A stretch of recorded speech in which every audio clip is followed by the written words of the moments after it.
তো বন্ধুরা, আমি একটু আগে একজন পিসির ভিডিও দেখলাম, আর লিটারালি ওই পিসির ভিডিও দেখে না আমার হিসি পাইয়া গেল। তো ভিডিওটা শুরু করার আগে তোমাদেরকে একটা কথা কই, ফুল স্পিডে ফ্যান চলতেছে, কারণ আমার মেয়ে এখানে ঘুমায়, তো ফ্যান আমি অফ করতে পারবো না। তো এই ঘর ঘর একটা আওয়াজ হবে ভিডিওর মধ্যে, একটু অ্যাডজাস্ট করে নিও, ঠিক আছে? তো যেটা মুদ্রা কথা ছিল, তো পিসির ভিডিওর নিচে ক্যাপশন দেখলাম দেওয়া, কৃষাণুর প্রতি আমার অধিকার আছে, কারণ আমি ওর পিসি, মাই ফিসি, আমার আইসে কান্তিকা ফিসি। তা শুনো ফিসি, এই ব্লাডের রিলেশনের ফিসি আর ওই মুখে ডাকা ফিসির মধ্যে যে আকাশ পাতাল পার্থক্য, তা তোমারে দেখলে না হারে হারে বোঝা যায়। তা এতই যদি তোমার ভাইপোর জন্য ভালোবাসা, মায়া, মমতা উবরাইছে, যখন ভাইপোর লোকে দেখা করতে গেছো, তো ক্যামেরাটা অফ করেই যাইতা।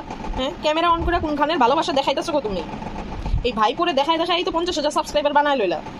তা যদিও 50,000 সাবস্ক্রাইবার বানাইছো, ভিডিওর মধ্যে ভিউজ ওই 3-4 হাজারই আয়, তার থেকে বেশি আয় না। অ্যাটলিস্ট যদি ভাবতাম যে 10,000 মানুষও দেখে, তাও দেখে না। তো যাই হোক, এটা তো আইসে ভাইপোরে দেখায়া। তা ক্যামেরাটা অফ করে যদি ভাইপোর প্রতি ভালোবাসা দেখাইতে যেতাম, তাহলে ভাবতাম যে না, কৃষাণুর প্রতি আমার অধিকার আছে, আমি ওর ফিসি। তখন ফিসি কইলে মানাইতো। এই ক্যামেরা অন করে লস্যি খাবি নাটকগুলো না করলেই তো পারতা। হ্যাঁ, যেই দেখছো ভিডিও তো আর চলতেছো না, ভিডিওর ভিউজ তো কম, এদিকে তো প্রীতম রিমি তো নিজের মতো নিজেই চলতেছে, যাই ছুটটা আবার ফিসি ভাইপোর কাছে, তাই না? সত্যি তুমি কমো যা কইয়া ভিডিওর মধ্যে ভদ্রতার কাছে তুমি কই, তা এমনিও তোমার প্রতি আমার আর ভিতরে কোনো ভালোবাসা নেই। একটা সময় দিদি ফিদি রাখছি, অনেক সম্মান দিছিলাম, ওই সম্মানের যোগ্য তুমি না। তা ক্যামেরাটা অন কইরা ওই যাওয়া আসার খরচাটা তো অ্যাটলিস্ট উঠে গেছে, ওটা তো উঠাইতেই লাগবো না? এত দূর এত গরমের মধ্যে কষ্ট করে গিয়েছি আমার বাইপুরে দেখতে, পোড়ানের আমার বাইপু, তাই না? তা বাড়িতে সবাই তোমার কিছু না কিছু একটা নাম দিছে, কেউ ডাকে তোমার কি মা, কেউ ডাকে তোমার বাই, আর পুরোটা কইলাম না।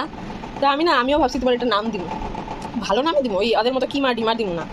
আলিয়া ভাটের একটা মুভি দেখছো না তুমি তো দেখছো, এই কারণে তোমার মাইয়া নাচছিল ওই গানের মধ্যে, গাঙ্গুবাই। তো আজকের থেকে না আমি তোমার গাঙ্গুবাই ডাকবো, তুমি ডিট্টো যে মানে ব্যাকগ্রাউন্ডও গাঙ্গুবাইয়েরই আর সাজগোজও গাঙ্গুবাইয়ের মতোই দাও। এই বরকা একটা ফুটা লাগাও, লাল কটকটা একটা লিপস্টিক লাগাও, লাগাইয়া লাইভ করতে বা ভিডিও করতে বসে যাবে, পুরো একদম ডিট্টো গাঙ্গুবাই লাগে তোমার। শুধু তুমি না, তোমার গ্যাংয়ে যত কয়টা আছে, যখন লাইভের মধ্যে ওই স্ট্রিম লাইভটার মধ্যে সবচেয়ে খোপের মধ্যে দেখা যায় তোমাদের সব কয়টাই গাঙ্গুবাইয়ের গেটাও। এই বরকা ফুটা লাল ফুটানা রাক্ষসীর মতো লিপস্টিক লাগাইয়া ব্যাস সব গাঙ্গুবাই সমাজসেবিকা হইতে চলছে এখন, যেটাই হোক। তো গাঙ্গুবাইয়ের মুভির মধ্যে একটা ডায়লগ আছে, ডায়লগটা কইতেছি দাঁড়াও। তুমি কে লাগতা হে গাঙ্গু গু খাতি হ্যাঁ? তো ফিসি, আমার মনে হয় তুমি গুই খাও, কারণ ওই লাইভের মধ্যে যখন গচর করতে থাকো না, পুরো গাহরিটার মতো লাগে, গাহরি যেরকম গু খায়। এই যারা গাহরি মানে কি বুঝতে পারছো কমেন্ট করে জানাই। হ্যাঁ, আমি আর বাংলায় কইলাম না ওইটাকে কি কয়, পুরো গু খাওয়া গাহরিটার মতো লাগে তোমাদের দেখতে, বুঝছো নি? তা ফিসি, আরেকটা কি কথা বলো ভিডিওর মধ্যে, যে টিনা ওর ছেলেরে নিজের কাছে এটার লিগেই নিতেছে কারণ টাকা কামায়া জমি কিনবো। তোমার মুখে এই কথাটা মানায়?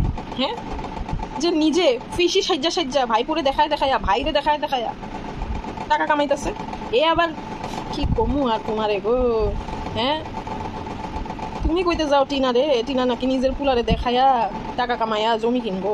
আরেকটা কথাও কইছো, যদি বাচ্চাটারে নিয়ে গিয়া কিছু কইরা ফেলায়, এই কথাটাও কইছো। আজকাল চারিদিকে তুমি দেখতেছো মারা পরকিয়া করে আর সন্তানদেরকে, আর আমি মুখ ভেঙ্গা কইলাম না। তা এই আজকাল এই পরকিয়াগুলো তুমি বেশি দেখো মনে না? ও দেখবাই তো, যে যেই ক্যাটাগরির ওই ক্যাটাগরি দেখবে, তাই না? যে যেই ব্যাকগ্রাউন্ড থেকে আইসে ওই ব্যাকগ্রাউন্ডটার মধ্যেই তো ঘুরবো, তার থেকে তো আর ভালো কিছু ভাবতে পারবো না, তার থেকে বেরোইতেও পারবো না। তাহলে নচ্ছার মহিলা একটা লিপস্টিক লাগাইয়া আর বরকা একটা ফটো দিয়া পুতনা রাক্ষসীর মতো সাজ্জা বেরোয় যায়, ডডং করতে, এই বাড়ি ওই বাড়ি সে নচ্ছার মহিলা একটা।